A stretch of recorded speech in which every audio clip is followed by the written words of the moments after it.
Mettons fin à une idée reçue. Le chauffage électrique n'est pas forcément plus cher.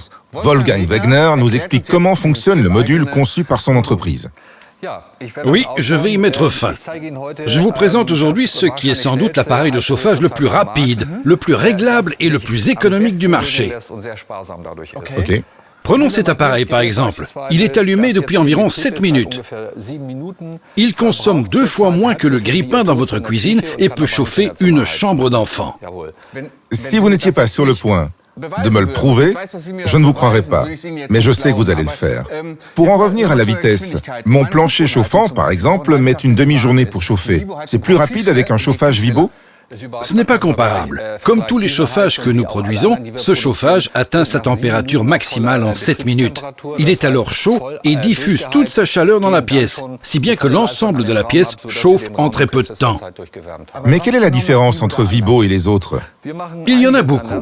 Comparé aux autres fabricants, par exemple, nous utilisons uniquement le principe de convection, qu'on utilisait beaucoup avant.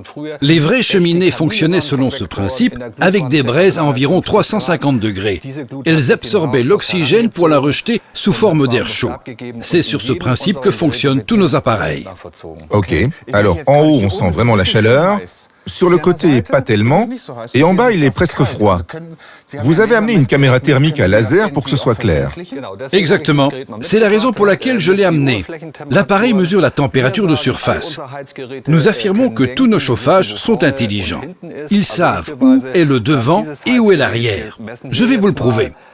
Alors, mesurons ici, devant, la température est de 66 degrés. Est-ce qu'on le voit bien?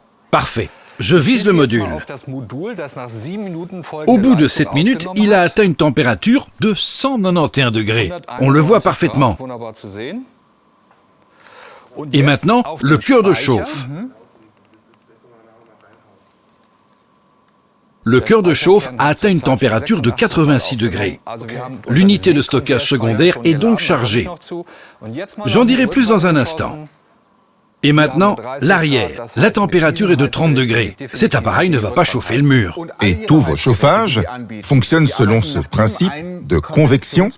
Tous les appareils sont équipés d'un module Wibotech, d'une unité de stockage secondaire et d'une commande intelligente. Résultat, 17 minutes par heure de consommation et sinon, le radiateur diffuse juste la chaleur emmagasinée. Avant l'émission, vous m'avez dit que nous allions faire voler un sac plastique. Comment? J'ai tout préparé. C'est un test tout simple à l'aide d'un sac. Si vous voulez bien m'aider à le mettre dessus, tout ce que je veux vous montrer, c'est la puissance de cet appareil. Alors, vous pouvez lâcher. Le voilà. Ouais. Eh ben, incroyable. Il s'est envolé. Et là, la chaleur redescend. On le voit bien. On va chercher la chaleur sous le plafond pour la ramener vers le sol. Nos appareils de chauffage remplacent à 90% l'effet d'un plancher chauffant.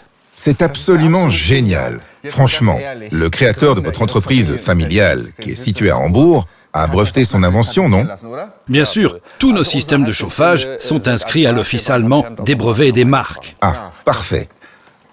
Vous avez dit que des tests indépendants ont prouvé ces économies d'énergie. Tout à fait.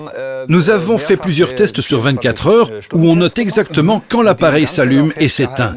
Et si on regarde les résultats de plus près, ou plutôt, une fois que l'ordi a analysé les résultats, on voit que l'appareil consomme de l'électricité pendant environ 6 heures sur 24 heures de chauffe. L'organisme de certification du TÜV les a certifiés. Oui, en 2011, le TÜV nous a accordé la note très bonne pour la satisfaction de la clientèle. Eh ben, pas mal.